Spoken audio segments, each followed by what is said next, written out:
স্ত্রীকে কখনো মা বাপ সন্তান সন্ততির সামনে কোনো ভুল ত্রুটি হলে শাসন করবেন না। একা নিয়ে বুকে জড়িয়ে ধরে তার সমস্ত নেক কাজের স্বীকৃতি দিয়ে তারপরে বলবো যে এরকম একটা বিষয় আমি দুঃখ পাই নাই, তবে আমি চাই যে এটা তুমি কারেকশন করে নাও এবং আমি আল্লাহর দরবারে তোমার জন্য দোয়া করব।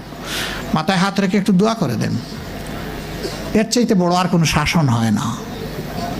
কিন্তু আপনি যদি মাকে খুশি করতে গিয়ে মায়ের সামনে তাকে ধমক দেন, তার ব্যক্তিত্বের উপর আপনি তীর ছুঁড়েছেন, আঘাত দিয়েছেন, সে ফুঁসে উঠবে।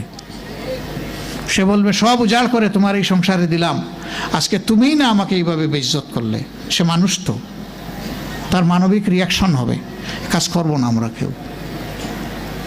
আমাদের জীবনের অংশ, আমাদের হাড়ের অংশ, আমাদের কলিজার অংশকে আমরা সেইভাবে সম্মান দিব ইনশাআল্লাহ। আমরা ভালোবাসবো সে আমার স্ত্রী, আমরা শ্রদ্ধা করবো সে আমার সন্তানের মা। স্ত্রী হিসাবে ভালোবাসা পাবে, মায়ের জাতি হিসাবে সে সম্মান পাবে। এই দুইটা ব্যালেন্স করে যদি আমরা চলি, গড় হবে জান্নাতের টুকরা ইনশাআল্লাহ।